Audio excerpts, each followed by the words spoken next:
فتح مکہ سے پہلے جو کچھ رد و قدا چل رہی تھی کہ نہیں کرنا چاہیے، کاہے کے لیے فوج کشی کر رہے ہیں، اور اس پر پھر جو اللہ تعالیٰ کی طرف سے جو تبصرہ آیا، منافقین تھے یا ضعفاء تھے، ان کے اعتراضات کے جواب دیے گئے۔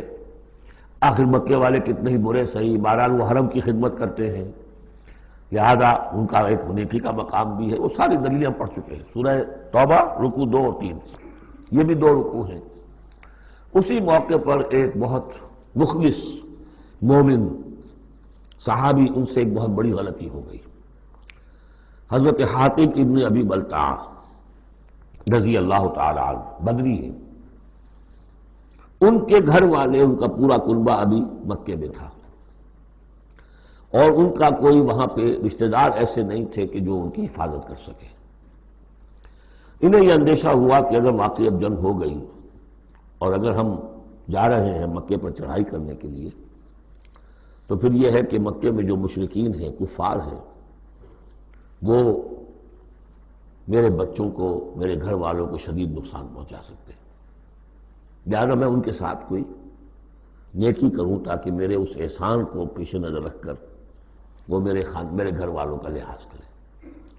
انہوں نے ایک خط لکھا مکے والوں کے نام، اور اس میں گویا کہ وہ سیکریٹ جو ہے وہ لیک کر دیا کہ محمد اب تم پر چڑھائی کرنے والے ہیں صلی اللہ علیہ وسلم۔ یہ احسان دھرا۔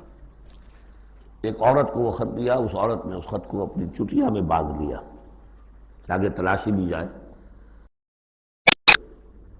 اور وہ عورت وہ خط لے کر روانہ ہو گئی۔ ادھر حضور کو اللہ تعالیٰ نے وحی سے مطلع کر دیا۔ حضور نے بھیجا حضرت علی اور ان کے ساتھ ایک اور صاحب کہ جاؤ فلاں جگہ اس وقت وہ عورت ہوگی، تم جا کے اس کو وہاں ٹھہری ہوئی ہے راستے میں کسی منزل میں، اس کے پاس خط ہے، وہ لے کے آؤ۔ وہاں پہنچے، عورت موجود تھی، محمد رسول اللہ کی دی ہوئی خبر تو غلط نہیں ہو سکتی تھی۔ اس سے پوچھا، نہیں قتل نہیں۔ اس کی جو تلاشی لی تو کہیں نہیں نکلے۔ پھر حضرت علی نے دھمکی دی، دیکھو ہمیں ہمارے نبی نے بتایا ہے تمہارے پاس خط ہے، جھوٹا نہیں ہو سکتا وہ، یا تو تم سیدھی سیدھی خط مجھے نکال دو ورنہ میں تمہیں برہنہ کر کے تمہاری تلاشی لوں گا۔ آج کل آپ کو معلوم ہوگا نا کہ سعودی عرب میں ہیروئن کی سمگلنگ میں عورتیں اپنے پرائیویٹ پارٹس کے اندر بھی یہ سمگلنگ کرتی ہیں اس کے ذریعے سے۔ بہرحال یہ دھمکی سن کر وہ پھر اس نے کھول کے اپنی چٹیا اور نکال کے دے دی، وہ خط لے کے آ گئے۔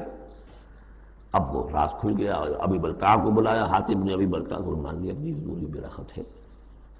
حضرت علی نے کہا کہ، یا حضرت عمر نے کہ آپ مجھے اجازت دیں کہ میں اس کی گردن مار دوں ابھی؟ آپ نے فرمایا نہیں، حاتم بدری ہے اور بدریوں کے تمام اللہ تعالیٰ پچھلے اگلے گناہ معاف کر چکا ہے، تو اس کی وہ جو فضیلت ہے اس کی وجہ سے جو خطا ہو گئی اللہ معاف کرے گا۔ تو وہ ہے اصل میں کشاکش پس منظر میں جس میں کہ یہ صورت نازل ہو رہی ہے۔ یا ایھا الذین آمنوا لا تتخذوا عدوی وعدوکم اولیاء، اہل ایمان تم میرے اور اپنے دشمنوں کو اپنا دوست اور ولی نہ بناؤ۔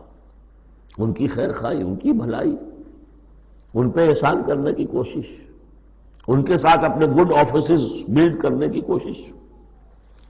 تلقون الیہم بالمودۃ، تم ان پر ان کی طرف رجوع کرتے ہو، بھیجتے ہو پیغام دوستی کے، خلوص و اخلاص کے۔ وقد کفروا بما جاءکم من الحق، حالانکہ انہوں نے کفر کیا ہے، انکار کیا ہے اس حق کا جو تمہارے پاس آیا ہے۔